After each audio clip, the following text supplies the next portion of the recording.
VK Mishra present. हमारे channel पर बने रहने के लिए हमारे चैनल को लाल बटन दबा करके सब्सक्राइब करें और साथ में बेल आइकन घंटी दबाएं। जय श्री राधे कृष्ण। आप सभी का हमारे YouTube चैनल पे बहुत बहुत स्वागत है।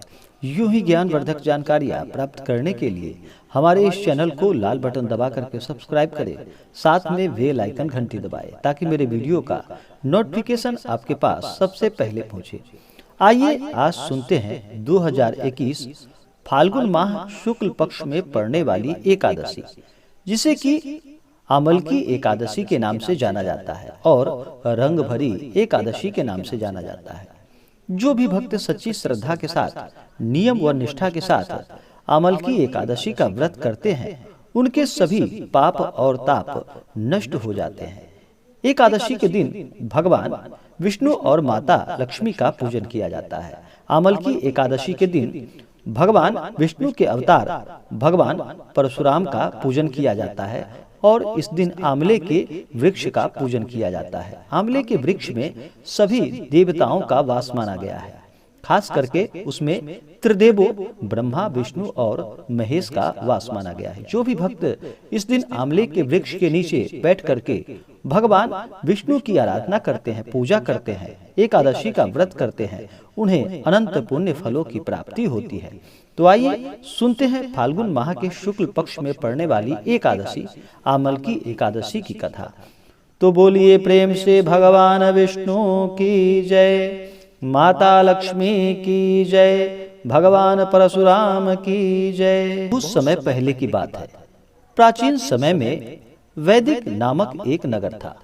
उस नगर में ब्राह्मण, वैश्य, क्षत्रिय, शूद्र चारों वर्ण के लोग प्रसन्नता पूर्वक रहते थे। नगर में सदैव वेद ध्वनि गूंजा करती थी।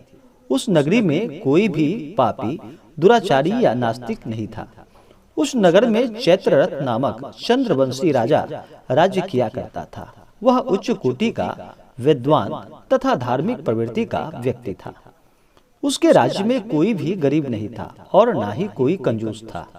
उस राज्य के सभी लोग भगवान विष्णु के परम भक्त थे।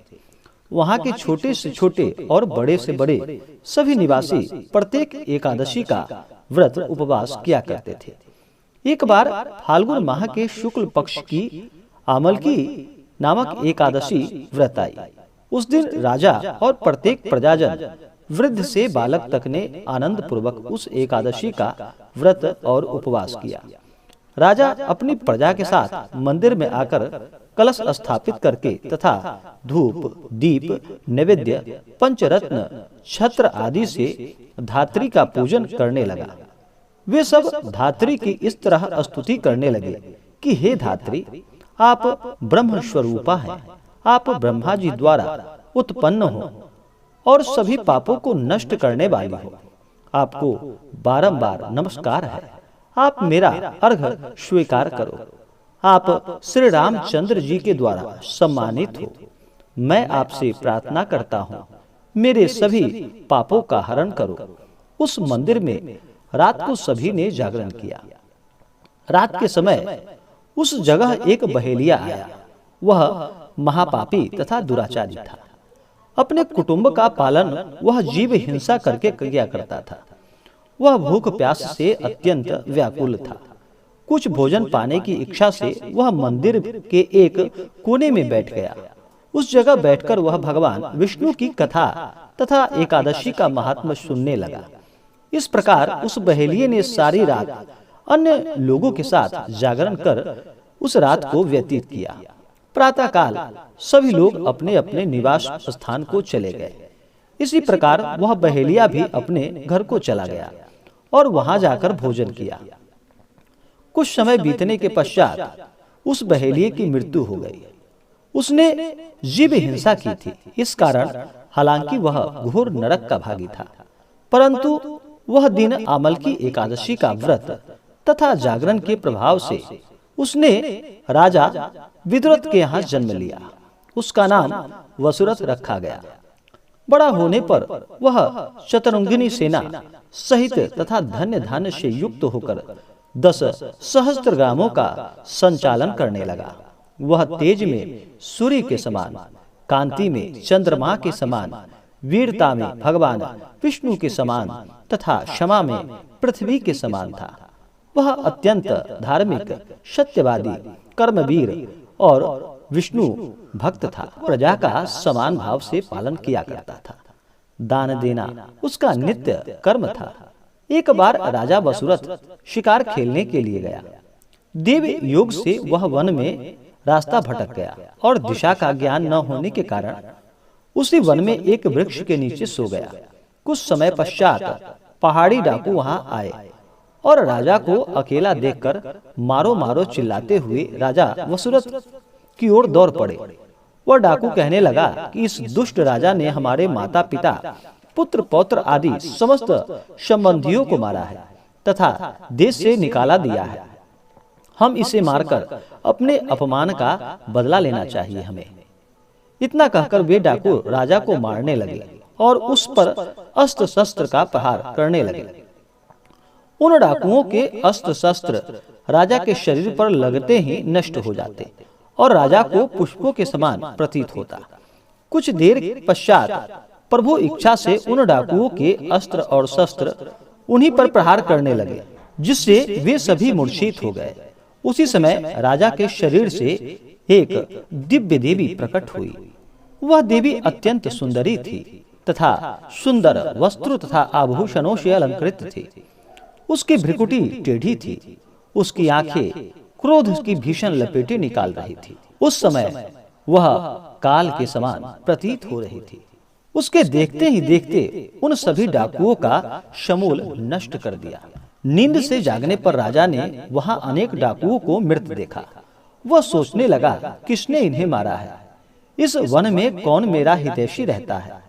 राजा वसुरथ ऐसा विचार कर ही रहा था कि तभी आकाशवाणी हुई कि हे राजा, इस संसार में भगवान विष्णु के अतिरिक्त तेरी रक्षा आखिर कौन कर सकता है? इस आकाशवाणी को सुनकर राजा ने भगवान विष्णु का स्मरण कर उन्हें प्रणाम किया। फिर अपने नगर को वापस चला गया और सुखपूर्वक राज्य करने लगा और अंत में वैकुंठ धाम को प्राप्त हुआ। अमल की एकादशी का व्रत पद्म पुराण के अनुसार अमल की एकादशी का व्रत करने से तीर्थ स्थानों जितना पुण्य फलों की प्राप्ति होती है। सभी यज्ञों के बराबर फल देने वाले इस अमल की एकादशी व्रत को करने से व्यक्ति मोक्ष को प्राप्त करता है तथा मृत्यु के बाद भगवान विष्णु के धाम को जाता है। इस व्रत के फल से सभी पाप नष्ट हो जाते हैं।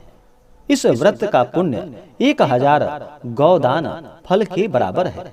जो भी भक्त सच्ची श्रद्धा, नियम व निष्ठा के साथ, विश्वास के साथ अमल की एकादशी का व्रत करते हैं, उन्हें अनंत गुना पुण्य फलों की प्राप्ति होती है और भगवान विष्णु, माता लक्ष्मी की कृपा से उन्हें समस्त प्रकार के सुख और समृद्धि की प्राप्ति होती है।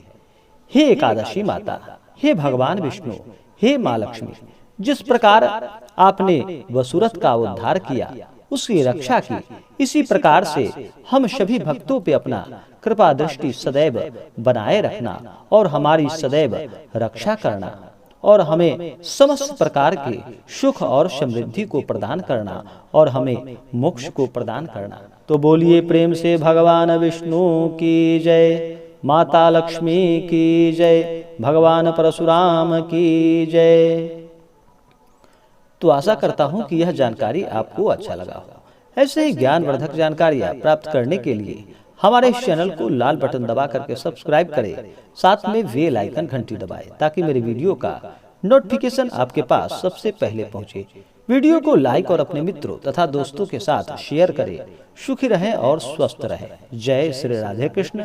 धन्यवाद।